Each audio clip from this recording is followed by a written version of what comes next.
Good morning, students. We are starting chapter 23, Human Resources. Okay. Geography में हमने resources के बारे में पढ़ा है पिछले chapters में. Resources कौन कौन से होते हैं? Natural resource, human made resource and human resources. Natural resources के बारे में आपने पढ़ा कौन कौन से होते हैं? Land, water, forest, animal, minerals, etc. ठीक है. ह्यूमन मेड या फिर मैन मेड रिसोर्सेज कौन से होते हैं? Roads, buildings, highways, railways, airways. Okay. लेकिन ये सारे रिसोर्सेज जो हैं इनको डिस्कवर करने वाला, एक्सप्लॉइट करने वाला, प्रोसेस करने वाला और फाइनली यूज़ करने वाला कौन होता है? ह्यूमन बीइंग होता है. तो ह्यूमन बीइंग जो है प्रोड्यूसर भी होता है और कंज्यूमर भी होता है. वो लार्ज नंबर में एक्टिविटीज़ करते हैं जैसे ट्रांसपोर्ट और communication, trade, commerce, education, health. ठीक है. तो हम सोच सकते हैं कि जो ये सारी एक्टिविटीज़ हैं वो ह्यूमन बीइंग्स के बिना तो पॉसिबल नहीं हो सकती हैं, है ना. तो ह्यूमन स्किल जो पर्पसफुल मीनिंग देता है रिसोर्सेज को और उनके यूटिलाइजेशन को. ठीक है. तो ह्यूमन बीइंग जो है एक ग्रेटेस्ट रिसोर्स कंसीडर किया जाता है. ह्यूमन रिसोर्सेज जो हैं उनको हम एक पॉपुलेशन के सेक्शन के रूप में डिफाइन कर सकते हैं जिसमें रिसोर्सेज को डिस्कवर करने की कैपेबिलिटी होती है, उन्हें एक्सप्लॉइट करने की और उन्हें प्रोसेस करने की और फिर उन्हें यूज़ करने की कैपेबिलिटी उनमें होती है. ठीक है. अब हम पढ़ेंगे कंपोजिशन ऑफ ह्यूमन रिसोर्सेज, है ना. पॉपुलेशन के कंपोजिशन का मतलब है कि जो टाइप ऑफ पीपल है वो किससे बना हुआ है ना. इसमें age, sex, literacy, occupation, language और religion among the literacy, occupation, languages and religion among the people of nation, ये सब इंक्लूड है. ठीक है. ये एक क्लियर पिक्चर देता है पॉपुलेशन के बेसिक कैरेक्टरिस्टिक्स को. जो 3 मेन कंपोनेंट्स हैं पॉपुलेशन के कंपोजिशन के वो हैं age composition, sex ratio and literacy level. तो पहले हम एज कंपोजिशन के बारे में पढ़ेंगे. जो पॉपुलेशन है उसे 3 एज ग्रुप में डिवाइड किया जाता है, 0 to 14 year, 15 to 64 year and 65 years and ever. जो फर्स्ट ग्रुप है वो चिल्ड्रन से बनता है. जो सेकेंड ग्रुप है वो फर्स्ट ग्रुप जो है जब फर्स्ट ग्रुप जब ग्रो अप होता है, चिल्ड्रन से ग्रो अप होता है तो सेकेंड ग्रुप बनता है. जो सेकेंड ग्रुप है वो वर्किंग पॉपुलेशन होता है और जो थर्ड ग्रुप है उसमें ओल्ड पीपल कंसिस्ट होते हैं. फर्स्ट और थर्ड ग्रुप जो है इसे डिपेंडेंट पॉपुलेशन कहा जाता है क्योंकि ये मोस्टली वर्किंग पॉपुलेशन पर डिपेंडेंट होते हैं अपने लिवलीहुड के लिए, है ना. डेवलप्ड कंट्रीज़ में जो वर्किंग पॉपुलेशन है उसमें वो ज़्यादा नंबर होता है, बिगेस्ट नंबर कंप्राइज होता है उसमें. दूसरी तरफ जो डेवलपिंग कंट्रीज़ हैं उसमें यंग चिल्ड्रन जो हैं वो हाई प्रोपोर्शन बनाते हैं लोगों पीपल का. पॉपुलेशन का हाई प्रोपोर्शन चिल्ड्रन का होता है. ठीक है. तो चिल्ड्रन की ज़्यादा संख्या एक कंट्री में गवर्नमेंट के लिए न्यूट्रिशन और एजुकेशनल फैसिलिटीज़ प्रोवाइड करने के लिए बनाती है क्योंकि ये ग्रो अप होते हैं वर्किंग पॉपुलेशन में फ्यूचर में. तो एल्डरली पीपल की जो ज़्यादा संख्या है वो भी गवर्नमेंट को हेल्थ केयर और सिक्योरिटी प्रोवाइड करने के लिए उत्तरदायी या फिर अकाउंटेबल बनाती है. ठीक है. फिर है सेक्स रेशो. सेक्स रेशो का मतलब है मेल्स और फीमेल्स का जो टोटल रेशो है टोटल पॉपुलेशन में उसको डिटरमाइन करना. इसको हम नंबर ऑफ फीमेल्स पर 1000 मेल्स इन अ पॉपुलेशन के आधार पर हम इन्हें जो है कैलकुलेट करते हैं. एग्जाम्पल के लिए 2001 में जो सेंसस हुआ था उसमें इंडिया का जो सेक्स रेशो था वो 933 रेशो 1000 था. इसका मतलब ये है कि 1000 मेल्स पर 933 फीमेल्स हैं. मतलब अगर हमारे देश में पुरुषों की संख्या, मेल्स की संख्या 1000 है तो फीमेल्स की संख्या कितनी है? 933 है. हमारे देश में जो अनफेवरेबल सेक्स रेशो है ये इसलिए है क्योंकि फीमेल इन्फेंटिसाइड, प्रिफरेंशियल ट्रीटमेंट जो दिए जाते हैं मेल्स को, गर्ल चाइल्ड को जो निगलेक्ट किया जाता है, इन सब के कारण सेक्स रेशो ये अनफेवरेबल है ना. फिर है लिटरेसी लेवल. लिटरेसी का मतलब होता है पढ़ने और लिखने की और समझने की कैपेसिटी, एबिलिटी होना. ठीक है। जनरली लिटरेसी लेवल जो है डेवलप्ड कंट्रीज़ में हाई होती है, अर्बन एरियाज़ में हायर लिटरेसी लेवल होता है रूरल एरियाज़ की अपेक्षा, और ये साथ ही ये मेल्स में ज़्यादा होती है फीमेल्स की तुलना में। जो लिटरेसी लेवल है इंडिया का वो 5% से बढ़ करके 1901 में कितना था 5%, जो 2001 तक के बढ़ करके 65.3% हो गया है। और 75% मेल्स लिटरेट है, 54% फीमेल्स लिटरेट हैं हमारी कंट्री में आज के समय पर। केरला का जो लिटरेसी रेट है वो 90.92% है, जो हाईएस्ट लिटरेसी रेट है इंडिया का, जिसके बाद मिज़ोरम और लक्षद्वीप आता है।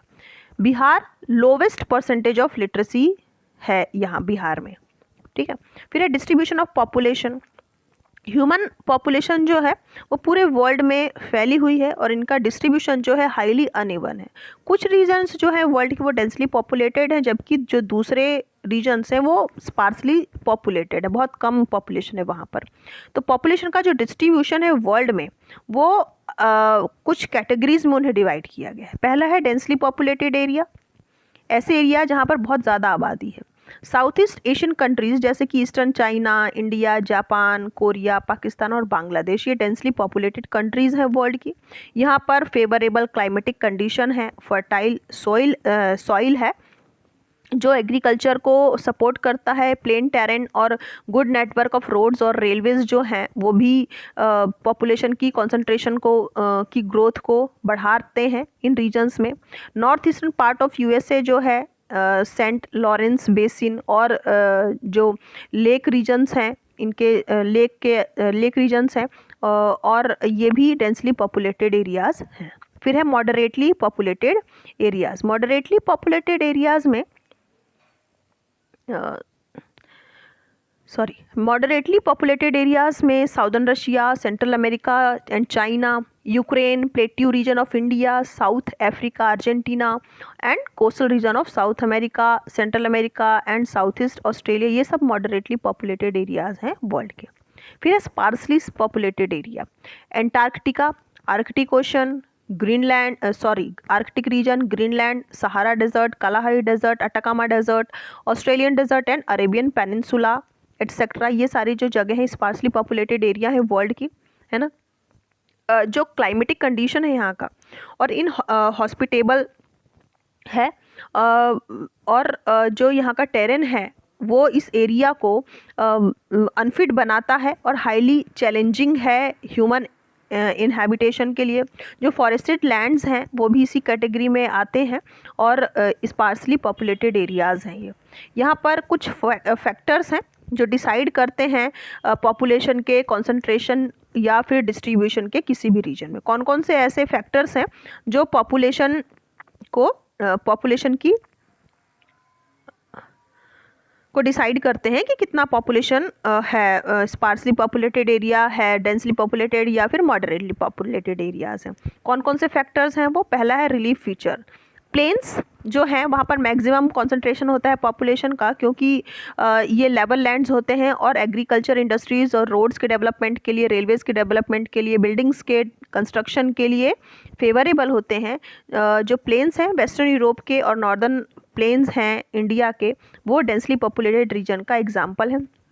दूसरी तरफ माउंटेन्स और कई हाई प्लेट्यूज़ जो हैं वो फेवरेबल नहीं होते हैं ह्यूमन सेटलमेंट के लिए, क्योंकि ये यहाँ पर रिलीफ और इनएक्सेसिबिलिटी ज़्यादा होती है। कुछ एग्जांपल्स जो हैं वो हैं Andes, Rockies, Himalayas and Tibet, ठीक है। फिर है पोलार रीजन। पोलार रीजन जो आइस कैप्ड एंटार्कटिका है और टुंड्रा रीजन है जो कनाडा के नॉर्दर्न पार्ट्स में कंप्राइज है। यूरेशिया और ग्रीनलैंड है, यहाँ पर बहुत ही कम ह्यूमन हैबिटेशन है क्योंकि यहाँ सीवियरली कोल्ड क्लाइमेट होता है। हाई माउंटेन्स रीजन जैसे कि हिमालयाज़ हैं, रॉकीज़ हैं, एंडीज़ हैं और सेंट्रल एशिया में ये सब जो एरिया है ये स्पार्सली पॉपुलेटेड है क्योंकि ये रग्ड रिलीफ है यहाँ पर और कोल्ड क्लाइमेट है। फिर है क्लाइमेटिक कंडीशन। क्लाइमेट जो है इन्फ्लुएंस करता है हमारी डेली लाइफ को। तो मॉडरेट क्लाइमेटिक कंडीशन जो है हमेशा फेवरेबल होती हैं ह्यूमन हैबिटेशन के लिए, और एक्सट्रीम क्लाइमेट जो है वो रुकावट लाती है पॉपुलेशन के कंसंट्रेशन में। एग्जांपल के लिए जो पोलार रीजन है जहाँ पर बहुत ज़्यादा ठंड होती है, और डेजर्ट जहाँ पर बहुत ज़्यादा गर्मी होती है, ड्राई होता है एरिया, तो ये पॉपुलेशन को सपोर्ट नहीं करता है। फिर है नेचुरल वेजिटेशन, जहाँ पर डेंस फॉरेस्ट होते हैं जैसे कि अमेज़न और ज़ायरे बेसिन, ये यहाँ पर इन एक्सेसिबिलिटी होती है और ये ह्यूमन सेटलमेंट को एनकरेज नहीं कर पाते हैं, इसलिए बहुत लो पॉपुलेशन डेंसिटी यहाँ पर पाई जाती है। सॉइल, ऐसे रीजन जहाँ पर फर्टाइल सॉइल होती है वो हमेशा ही पीपल को अट्रैक्ट करते हैं क्योंकि यहाँ पर एग्रीकल्चर को सपोर्ट मिलता है। एंशियंट सिविलाइजेशन जितने भी हैं वो सब रिवर वैलीज़ के किनारे ही डेवलप हुए हैं। एग्जाम्पल के लिए इंडस वैली सिविलाइजेशन है ना, जो इंडस रिवर के आसपास डेवलप हुए थे। इजिप्टियन सिविलाइजेशन जो नाइल रिवर के आसपास डेवलप हुए थे। फिर है अवेलेबिलिटी ऑफ वाटर। वाटर एक एसेंशियल पार्ट है लाइफ का, प्लांट्स, एनिमल्स और ह्यूमन के सर्वाइवल के लिए। इसीलिए जो रिवर वैलीज़ हैं, जो जैसे गंगा की रिवर वैली है, यांगत्से, कियांग और राइन, ये डेंसली पॉपुलेटेड एरिया है। ठीक है। दूसरा फैक्टर है इकोनॉमिक एंड सोशल फैक्टर। ठीक है। इकोनॉमिक और सोशल फैक्टर जो है उसमें mineral resources, industries, transport facilities, urbanisation और गवर्नमेंट पॉलिसीज़ इंक्लूड है। मिनरल रिसोर्सेज के बारे में पहले हम पढ़ते हैं। ऐसे रीजन जो मिनरल्स रिसोर्सेज में रिच हैं वो पीपल को अट्रैक्ट करते हैं और यहाँ पर हाई डेंसिटी ऑफ पॉपुलेशन होती है। यूरेनियम सिटी नॉर्दर्न कनाडा में, कालगुरली और कुल ग्रेडी गोल्ड माइंस जो है वेस्टर्न ऑस्ट्रेलिया में, ये गुड एग्जाम्पल है पॉपुलेशन कॉन्सेंट्रेशन का। जबकि ये बैरन एरियाज़ हैं, है ना। फिर है इंडस्ट्रीज़ का डेवलपमेंट एम्प्लॉयमेंट अपॉर्चुनिटीज़ प्रोवाइड कराता है, इसलिए ये पीपल को अट्रैक्ट करता है ना। और इसीलिए इंडस्ट्रियल रीजन जो है यहाँ पर हाई पॉपुलेशन डेंसिटी होती है। नॉर्थ ईस्ट पार्ट जो है यूएसए की, ये गुड एग्जाम्पल है। ट्रांसपोर्ट फैसिलिटी, ऐसे रीजन जहाँ पर गुड ट्रांसपोर्ट नेटवर्क होता है जैसे कि प्लेन्स और कोस्टल एरिया, ये डेंसली पॉपुलेटेड होते हैं क्योंकि यहाँ पर इकोनॉमिक एक्टिविटीज़ जो हैं ट्रांसपोर्ट सिस्टम पर ही डिपेंड होती है। फिर अर्बनाइजेशन, अर्बन एरियाज़ जनरली यहाँ पर बेटर इंफ्रास्ट्रक्चर होते हैं रूरल एरियाज़ की अपेक्षा, तो पीपल विलेज से माइग्रेट होते हैं सिटीज़ की तरफ जॉब्स की सर्च में, या फिर अर्बन लाइफ की तरफ अट्रैक्ट होकर के जाते हैं। तो जो बड़े बड़े शहर हैं और टाउन्स हैं वो हाई पॉपुलेटेड एरियाज़ हैं। फिर है पॉपुलेशन डिस्ट्रीब्यूशन इन इंडिया। दूसरे देशों की तरह ही वर्ल्ड में जो पॉपुलेशन का डिस्ट्रीब्यूशन है इंडिया में वो भी हाईली अनइवन है। जो ग्रेट नॉर्दर्न प्लेन्स हैं और जो फर्टाइल कोस्टल स्ट्रिप्स हैं वो डेंसली पॉपुलेटेड हैं। यहाँ पर वेल डेवलप्ड फैसिलिटी है ट्रांसपोर्टेशन की, फर्टाइल सॉइल प्रोड्यूस करते हैं एबंडेंस मात्रा में फूड ग्रेन्स को, और यहाँ पर लार्ज स्केल एम्प्लॉयमेंट का पोटेंशियल भी है। तो नॉर्थ वेस्टर्न रीजन और राजस्थान जो डेजर्ट एरिया हैं ये स्पार्सली पॉपुलेटेड है। ठीक है। सॉइल की fertility, climatic condition, relief feature, ये कुछ मेन फैक्टर्स हैं जो डिसाइड करते हैं कि पॉपुलेशन का डिस्ट्रीब्यूशन किसी जगह पर वर्ल्ड में कहाँ पर होगा और कैसे होगा। ये इक्वली ट्रू है इंडिया के लिए भी। सिमिलरली जो टाउन्स और सिटीज़ की ग्रोथ है, इंडस्ट्रियल डेवलपमेंट है, पॉलिटिकल स्टेबिलिटी है, सिक्योरिटी है, एजुकेशनल फैसिलिटीज़ है, ये भी कुछ मेन फैक्टर्स हैं जो पॉपुलेशन के डिस्ट्रीब्यूशन को अफेक्ट करते हैं। पीपल्स का माइग्रेशन जो दूसरे रीजन में होता है लिवलीहुड की सर्च के लिए, और ये भी पॉपुलेशन के डिस्ट्रीब्यूशन को चेंज करते हैं कुछ एक्सटेंट में। फिर है पॉपुलेशन वर्सेस इकोनॉमिक डेवलपमेंट। ठीक है। तो हायर ग्रोथ ऑफ पॉपुलेशन और लो इकोनॉमिक डेवलपमेंट, इनका डायरेक्ट रिलेशन है। पॉपुलेशन अगर ज़्यादा होगी तो इकोनॉमिक डेवलपमेंट कम होगा। कंट्रास्ट इसके जस्ट ऑपोजिट, जो लो पॉपुलेशन ग्रोथ है वो हायर इकोनॉमिक डेवलपमेंट से रिलेटेड है। दूसरे शब्दों में अगर हम कहें तो USA, Canada, France, UK, Germany, ये कुछ हाई इकोनॉमिक डेवलपमेंटेड एरिया है ना, और यहाँ पर लो पॉपुलेशन ग्रोथ है। जबकि इथियोपिया, ज़ायरे, बांग्लादेश, इंडिया, ये सब ऐसी कंट्रीज़ हैं जहाँ पर इकोनॉमिक डेवलपमेंट बहुत लो है लेकिन पॉपुलेशन ग्रोथ बहुत हाई है। तो कई सारी प्रॉब्लम्स एसोसिएट होती हैं पॉपुलेशन की ज़्यादा ग्रोथ के कारण, जैसे कि फूड की scarcity, water, shelter, school, hospital, employment, इनकी स्कैरसिटी होना, कमी हो जाना, इस तरह की प्रॉब्लम्स जो हैं इससे करप्शन, डिस्क्रिमिनेशन, कास्टिज्म, रीजनलिज्म और in fighting among various ethnic groups, इस तरह की प्रॉब्लम्स क्रिएट होती हैं डेवलपिंग कंट्रीज़ में। तो ये सबसे ज़रूरी है कि सबसे पहले पॉपुलेशन का जो रेट है उसको कंट्रोल किया जाए, है ना, जिससे जो बहुत तेज़ गति से बढ़ती जा रही है, और जो नेसेसरी फैसिलिटीज़ हैं ओवरऑल डेवलपमेंट के लिए इन रीजन्स में वो भी प्रोवाइड हो सके। ह्यूमन रिसोर्स का जो पोटेंशियल है उसे तभी रियलाइज़ किया जाएगा जब पॉपुलेशन कंट्रोल में होगा ना। To harness the natural resources more effectively, economically, efficiently and also to process and market them properly, है ना। तो जो नेचुरल रिसोर्सेज हैं ज़्यादा इफ़ेक्टिव होंगे, इकोनॉमिकली इफ़ेक्टिव होंगे, और जो प्रोसेस है और मार्केट है उनका प्रॉपरली होगा। तो ह्यूमन बीइंग तब कब होगा, जब ह्यूमन बीइंग एजुकेटेड होगा और अकॉर्डिंगली ट्रेंड होगा। जो इन्वेस्टमेंट है वो ज़्यादातर इन्वेस्टमेंट जो है वो एजुकेशन के लिए करना चाहिए, पीपल को ट्रेन करने के लिए करना चाहिए, जो धीरे धीरे जो रिसोर्सेज में कन्वर्ट होते हैं उन्हें ह्यूमन कैपिटल कहा जाता है ना।